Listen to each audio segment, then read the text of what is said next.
Hello friends, നമസ്കാരം. Welcome back to my channel. ഇന്നത്തെ വീഡിയോയിൽ ഞാൻ നിങ്ങളുമായി പരിചയപ്പെടുത്താൻ പോകുന്നത് ഒരു ലിറ്റിൽ ഔട്ടിംഗ് എന്ന് പറയാൻ പറ്റത്തില്ല. ഞങ്ങളൊരു ഹോസ്പിറ്റലിൽ പോയതായിരുന്നു. അപ്പോൾ ഒന്ന് കടയിൽ കയറാമെന്ന് വിചാരിച്ചു. പിന്നെ ജർമ്മനിയിൽ ഒരു കടയുണ്ട്, യൂറോ ഷോപ്പ് എന്നാണ് പറഞ്ഞത് കേട്ടോ. ഇവിടെ നമ്മൾ എന്ത് സാധനങ്ങൾ മേടിച്ചാലും ഒരുപാട് വിലക്കുറവിലാണ് സാധനങ്ങൾ കിട്ടുക. 1, 2, 3 യൂറോയുടെയൊക്കെ അടുത്ത് വരത്തേ ഉള്ളൂ.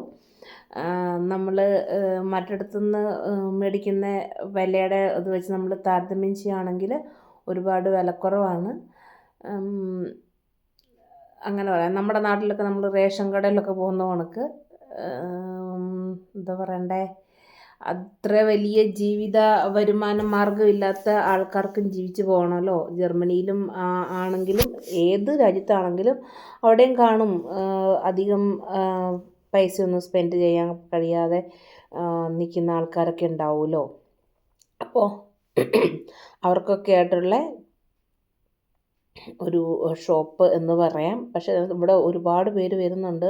ഇവിടെ കിട്ടാത്ത സാധനങ്ങളില്ല. അതായത് കുടിക്കുന്ന വെള്ളം തൊട്ട് നമ്മൾ നിത്യേന ഉപയോഗിക്കുന്ന എല്ലാ സാധനങ്ങളും നമ്മൾക്ക് ഇവിടെ അവൈലബിൾ ആണ്. ഡ്രസ്സ് ഒഴികെ ബാക്കി ഒരു വീട്ടിലേക്ക് വേണ്ട പാത്രങ്ങൾ,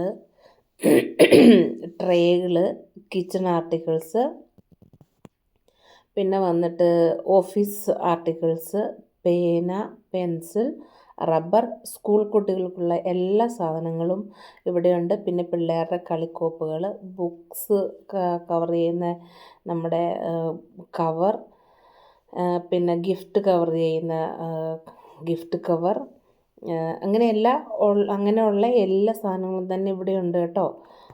sketch paper, books, decoration things. നമ്മൾ അവിടെ കയറിക്കഴിഞ്ഞാൽ നല്ല ഐറ്റംസാണ്. അപ്പോൾ നമ്മൾക്ക് എന്ത് വേണേലും മേടിക്കാം.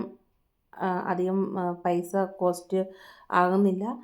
പക്ഷേ നമ്മൾ ഇതുണ്ടോ, ഈ കൊട്ട മുഴുവൻ ഞങ്ങൾ വാങ്ങി വെച്ച സാധനങ്ങളാണ് കേട്ടോ. അങ്ങനെ സാധനങ്ങളൊക്കെ മേടിച്ച് ഞങ്ങൾ പയ്യെ തിരിച്ച് വന്ന് നമ്മുടെ ഇവിടുത്തെ ഗോഡൗണുകളാണ് കേട്ടോ നമ്മൾ വണ്ടി പാർക്ക് ചെയ്യുന്നത് നിങ്ങൾ മുന്നേ കണ്ടത്. പിന്നെ ഞങ്ങളൊരു ഷൂ സെൻറ്ററിൽ കയറി. ഇപ്പോൾ ഷൂകൾക്ക് ഒരു 50% വിലക്കുറവ് ഉണ്ടെന്ന് കാണിച്ചപ്പോൾ ഞാൻ ഷൂ ഒന്ന് നോക്കാൻ വേണ്ടി കയറിയതാണ്. നല്ല അടിപൊളി ഷൂസ് ഉണ്ട് കേട്ടോ. നമുക്ക് ഇഷ്ടമുള്ളത് സെലക്ട് ചെയ്യാം. അങ്ങനെ ഞാനും 1-2 ഷൂസൊക്കെ മേടിച്ചു. അപ്പോൾ അങ്ങനെ ആ ദിവസം പൂർത്തിയായി. പിന്നെ എല്ലാം വേഗം ഷോപ്പിങ്ങും കാര്യങ്ങളൊക്കെ കഴിഞ്ഞ് തിരിച്ച് വരേണ്ടതായിട്ടുണ്ടായിരുന്നു. നമ്മൾക്ക് ഡ്യൂട്ടിയുള്ള ദിവസമാണല്ലോ. രാവിലെ ഷോപ്പിങ്ങും ഹോസ്പിറ്റലും കാര്യങ്ങളും ഒക്കെ ആയിട്ട് പോയി. അപ്പോൾ ചാനൽ ഇഷ്ടപ്പെട്ടെങ്കിൽ ഒന്ന് സബ്സ്ക്രൈബും ലൈക്കും ഒക്കെ തന്ന് സപ്പോർട്ട് ചെയ്യണം കേട്ടോ. വേറൊരു വീഡിയോയുമായി വരുന്നത് വരെ Tata, bye bye, take care.